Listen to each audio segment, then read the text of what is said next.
नमस्कार दोस्तों, जैसा कि आप सभी जानते हैं कि 10th लेवल का एसएससी जीडी का वैकेंसी आ चुका है। तो हम लोग आज जानने वाले हैं कि क्या योग्यता है और कितनी हाइट मांगी जा रही है और कितना चेस्ट मांगा जा रहा है।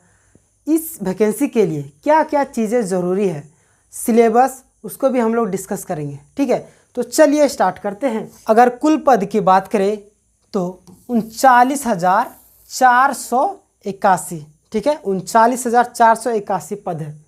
ठीक है, चलिए हम लोग पहले देख लेते हैं नोटिफिकेशन को। तो चलिए हम लोग जानते हैं कि कब से स्टार्ट हो रहा है।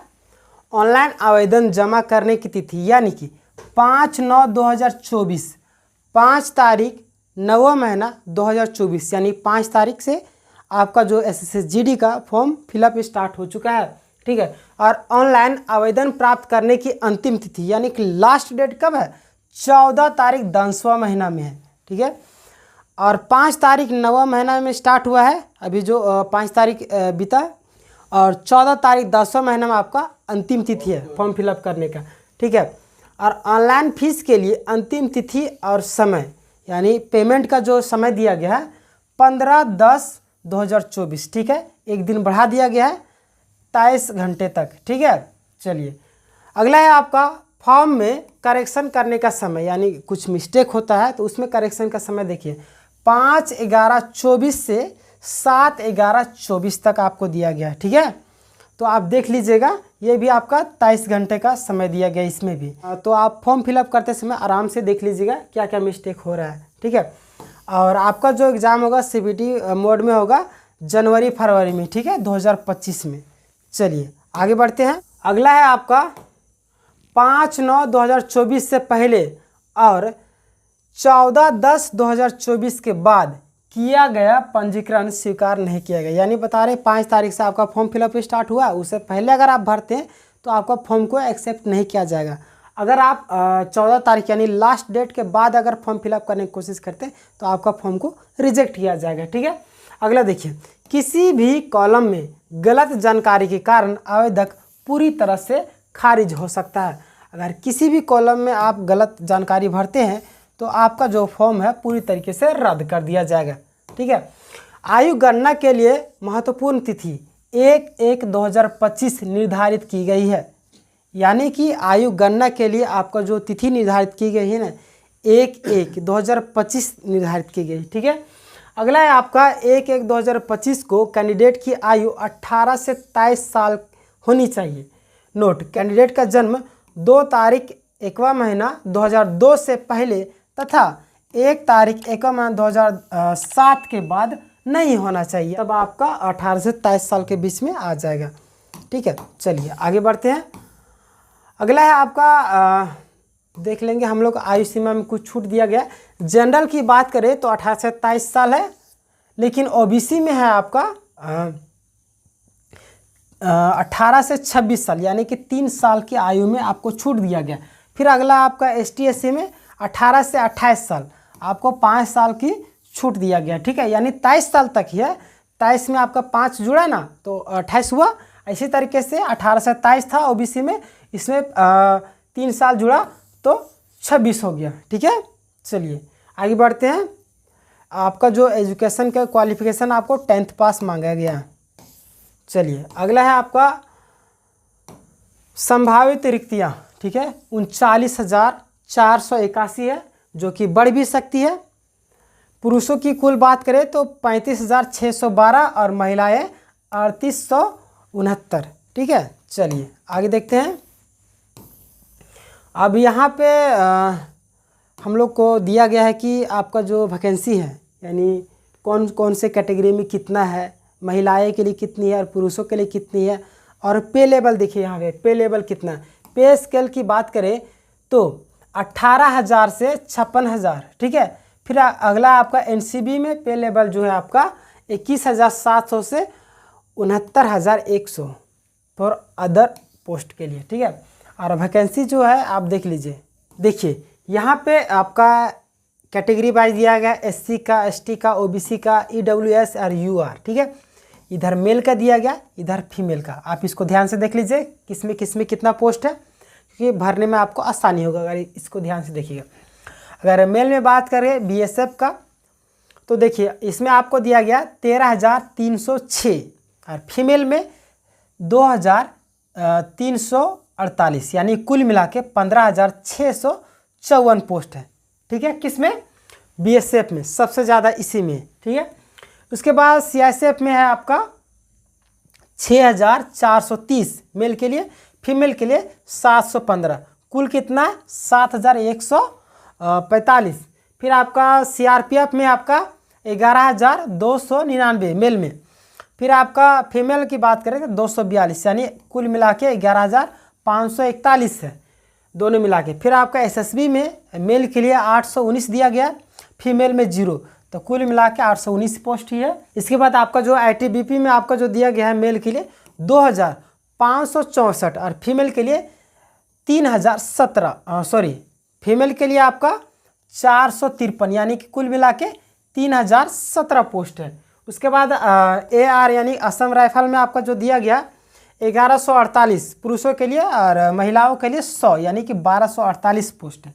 उसके बाद SSF में आपका जो पुरुष के लिए दिया गया 35, ठीक है। उसके बाद महिलाएं के लिए 0, यानी कुल मिला के 35 ही है। फिर है आपका NCB, जिसमें आपका 11 पोस्ट दिया गया पुरुषों के लिए, महिलाओं के लिए भी 11, यानी कि 11 दूना 22, कुल मिला के 39,481 पोस्ट। ठीक है, आप अपना कैटेगरी वाइज देख लीजिए कितना कितना पोस्ट किस में है। ठीक है, चलिए आगे बढ़ते हैं। फिर देखिए यहाँ पे जो है उम्मीदवारों को 1/1/2025 तक उससे पहले किसी मान्यता प्राप्त बोर्ड विश्वविद्यालय से मैट्रिकुलेशन या 10वीं कक्षा की परीक्षा उत्तीर्ण करनी होगी। ठीक है, यानी आपका जो एग्ज़ाम है ना 1/1/2025 से पहले अगर रिजल्ट आ जाता है तो आपका मान्य रहेगा, आप फॉर्म फिलअप कर सकते हैं। अगर नहीं होगा तो समझिए आपके लिए फॉर्म नहीं है। ठीक है, फिर देखिए अगला, जन उम्मीदवारों ने निर्धारित तिथि, ठीक है, निर्धारित तिथि यानी कि 1/1/2025 तक आवश्यक शैक्षणिक योग्यता हासिल नहीं की है, वे पात्र नहीं यानी कि वे पात्र नहीं होंगे और उन्हें आवेदन करने की आवश्यकता नहीं है। यहाँ पे बोला एक ही जा रहा है कि अगर आपको 1/1/2025 तक आपका 10th तक का रिजल्ट आ जाता है तो आप इस फॉर्म के लिए एलिजिबल है, अगर नहीं आता है तो इसके लिए आप एलिजिबल नहीं है। ठीक है, देखिए यहाँ पे एग्जामिनेशन बताया गया है कि यानी कि आपका जो एग्ज़ाम होगा, ठीक है, कौन कौन सब्जेक्ट से कितने क्वेश्चन पूछे जाएंगे और कितने नंबर के होंगे, कितना टाइम दिया जाएगा। देखिए पहला है आपका रीजनिंग। ठीक है, रीजनिंग में आपका 20 क्वेश्चन रहेगा, 40 मार्क्स का। ठीक है, यानी कि एक क्वेश्चन 2 नंबर का। फिर है आपका अगला जनरल अवेयरनेस। ठीक है, उसमें भी आपका 20 क्वेश्चन रहेगा, 40 नंबर का, यानी 2-2 नंबर का ही। फिर आपका अगला है मैथमेटिक्स, इसमें भी आपका 20 क्वेश्चन 40 नंबर का। फिर आपका हिंदी या इंग्लिश, कोई भी एक भाषा चुन सकते हैं आप। आपको अगर हिंदी समझ में आती तो हिंदी, अगर इंग्लिश समझ में आती तो इंग्लिश लीजिए। ठीक है, इसमें आपका 20 क्वेश्चन रहेगा, यानी कुल मिला के 20-20 क्वेश्चन सभी में रहेगा। ठीक है, उसके बाद आपका 2-2 नंबर के रहेगा, यानी 40 नंबर का। आपका जो टाइमिंग दिया जाएगा 1 घंटा, यानी 60 मिनट का टाइमिंग दिया जाएगा। चलिए आगे देखते हैं। कंप्यूटर आधारित परीक्षा में एक वस्तुनिष्ठ प्रकार का पेपर होगा जिसमें 80 प्रश्न होंगे और प्रत्येक प्रश्न 2 अंक का होगा।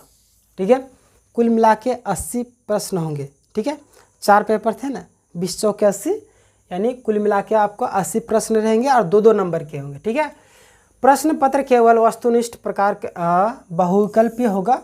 प्रश्न अंग्रेजी और हिंदी दोनों ही सेट में किए जाएंगे, यानी कि आपका जो प्रश्न होगा हिंदी और इंग्लिश दोनों प्रकार का होगा। आपको हिंदी समझ में आती थी हिंदी में आप समझ लीजिए, आंसर कीजिए। अगर इंग्लिश समझ में आती तो आप इंग्लिश में आंसर कीजिए। ठीक है, कंप्यूटर आधारित परीक्षा में प्रत्येक गलत उत्तर के लिए 0.25 अंक की नकारात्मक अंकन होगा। ठीक है, यानी आपका जो अगर एक आंसर आप गलत करते हैं तो आपको 0.25 नंबर काटे जाएंगे। ठीक है, कंप्यूटर आधारित परीक्षा में उम्मीदवारों द्वारा प्राप्त अंकों को नॉर्मलाइज किया जाएगा, यानी कि आपका जो अंक होगा लास्ट समय तक आपका मेरिट लिस्ट तक नॉर्मलाइज करके बढ़ाया जाएगा। ठीक है, चलिए कंप्यूटर आधारित परीक्षा की आंसर की परीक्षा के बाद आयोग की वेबसाइट पर डाल दी जाएगी। ठीक है, यदि कोई त्रुटि हो तो आयोग द्वारा दी गई समय सीमा के भीतर प्रति प्रश्न 100 रुपये का भुगतान करके ऑनलाइन अभ्यावेदन प्रस्तुत कर सकते हैं जो वापस नहीं किया जाएगा। यानी कोई त्रुटि होता है तो आप 100 रुपया आपको पेमेंट कराना पड़ेगा, आप वहाँ पे शिकायत कर सकते हैं, ठीक है, उसके लिए क्लेम कर सकते हैं। चलिए अब हम लोग देख लेते हैं कि फिजिकल टेस्ट आपका क्या क्या जरूरी है। जैसे कि मेल के लिए आपका 5 किलोमीटर 24 मिनट में बताया गया है, ठीक है, 5 किलोमीटर रनिंग करना है 24 मिनट से पहले या 24 मिनट में आप पहुंच जाते हैं 23 मिनट 59 सेकंड में, तो भी आप पास हो जाते हैं, ठीक है।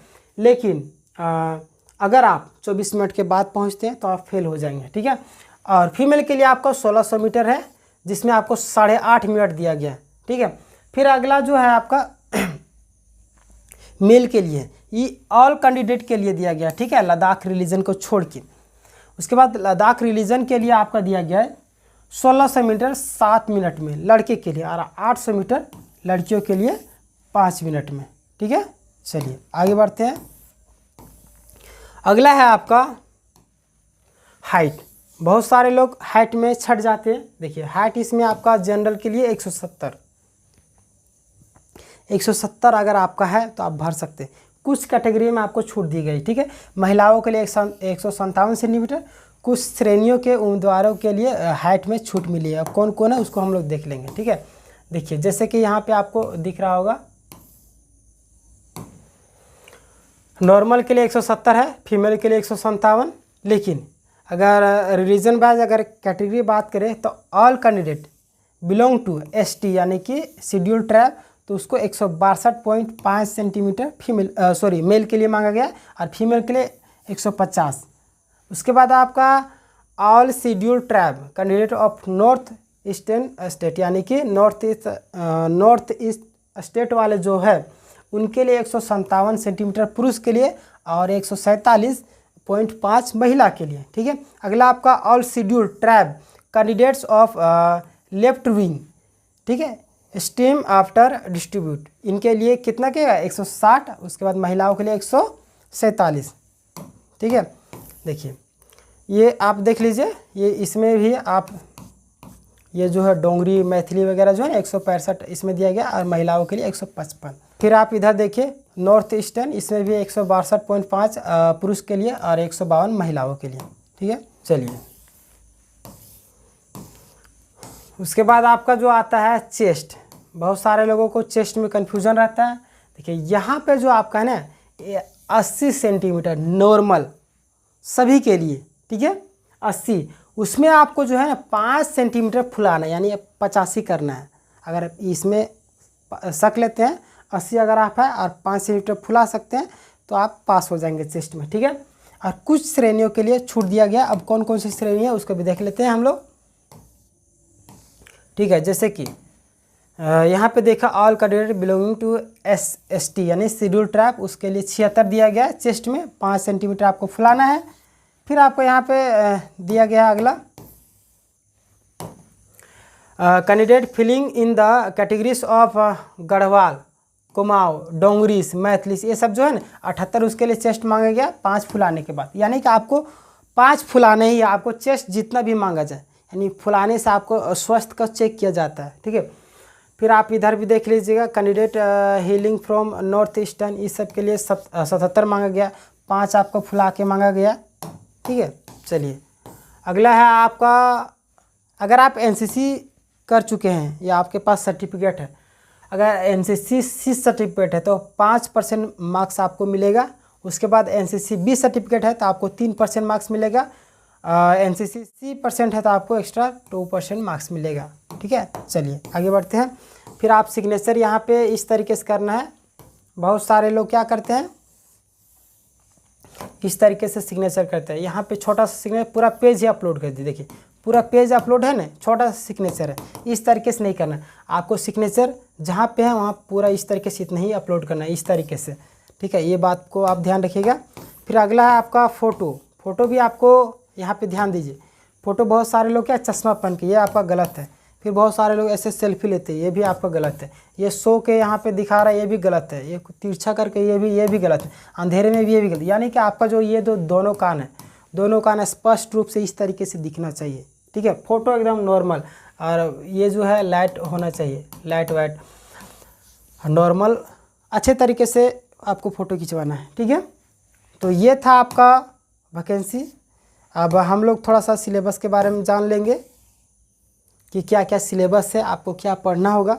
जनरल इंटेलिजेंस एंड रीजनिंग यानी कि सामान्य बुद्धि और तर्क, ये आपका रीजनिंग का है।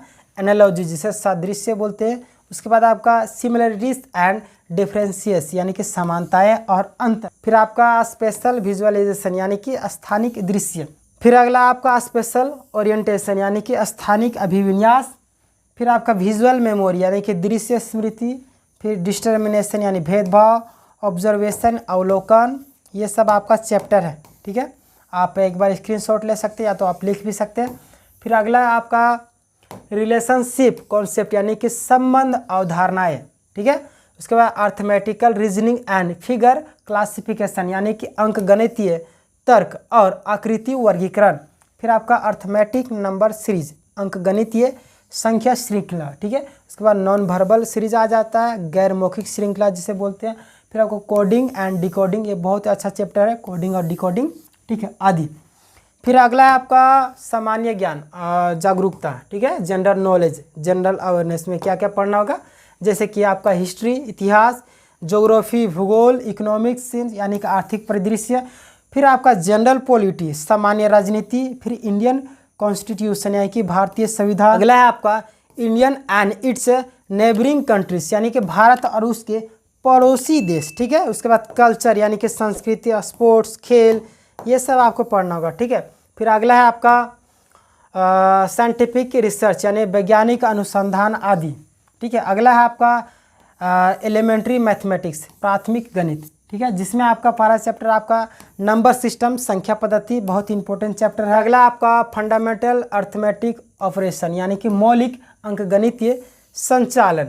फिर आपका परसेंटेज प्रतिशत, रेशियो एंड प्रपोर्शन अनुपात समानुपात जिसे बोलते हैं, एवरेज औसत, और इंटरेस्ट यानी कि ब्याज, प्रॉफिट लॉस लाभ हानि और डिस्काउंट छूट, ये आपका मैथ का था, ठीक है, सिलेबस। फिर आप मैथ में ही आपका देखिएगा मेंसुरेशन क्षेत्रमिति जिसे बोलते हैं, टाइम एंड डिस्टेंस समय और दूरी। फिर रेशियो एंड टाइम यानी कि अनुपात और समय। फिर टाइम एंड वर्क समय और कार्य आदि, ठीक है। तो ये सिलेबस था आपका मैथ का। फिर अगला आपका इंग्लिश और हिंदी, दोनों में से एक सब्जेक्ट को चूज करना। अगर आपका इंग्लिश अच्छा है तो आप इंग्लिश को रखिए, अगर हिंदी अच्छा है तो हिंदी को रखिए, ठीक है। जैसे कि इंग्लिश की बात करें तो स्पॉट द एरर, ठीक है। दूसरा आपका फिल इन द ब्लैंक्स। तीसरा आपका सिनोनिम होमोनेम्स। फिर आपका हिंदी में बात करें तो बर्तनी की सामान्य अशुद्धियाँ तथा शब्दों के शब्द रूप। फिर देखिए शब्द के बहुवचन भी देखना आपको, किसी वाक्य को अन्य लिंग में परिवर्तन भी आपको देखना होगा। फिर अगला आप इंग्लिश में देखिए antonym, spelling, detecting miss split word, ठीक है। फिर आपका idioms and phase, one word substitution. फिर इम्प्रूवमेंट ऑफ सेंटेंस। फिर active passive voice, direct indirect speech. फिर पारा जंबल। फिर आपका close passage and reading comprehension आदि, ठीक है। हिंदी में बात करें तो मुहावरा और उनके अर्थ, अशुद्ध वाक्यों के शुद्ध रूप। फिर आपका विलोमार्थी शब्द, समानार्थी व पर्यायवाची शब्द। फिर अनेक शब्दों के लिए एक शब्द। फिर कहावतें व लोकोक्तियों के अर्थ, संधि विच्छेद, क्रिया के भाववाचक, संज्ञा बनाना या रचना एवं रचयिता आदि। तो ये था आपका सिलेबस। तो दोस्तों ये था आपका कंप्लीट नोटिफिकेशन सिलेबस, सारा क्राइटेरिया आपको बता दिए। आप अभी से तैयारी में लग जाइए अगर आपको जीडी निकालना है। तो मिलेंगे नेक्स्ट वीडियो में, तब तक के लिए धन्यवाद। तो दोस्तों ये था आपका नोटिफिकेशन सिलेबस, एज वगैरह जो भी था आपका सारा आपको बता दिए। आपको अभी से इस एग्ज़ाम की तैयारी में लग जाना है। आपको इस चैनल में भी इसका वीडियो उपलब्ध होगा, तो इस चैनल को ज़रूर सब्सक्राइब कीजिए ताकि ऐसे ही मोस्ट इम्पोर्टेंट इन्फॉर्मेशन आप सभी के लिए लाते रहता हूँ। मिलेंगे नेक्स्ट वीडियो में, तब तक के लिए धन्यवाद। जय हिंद, जय झारखंड।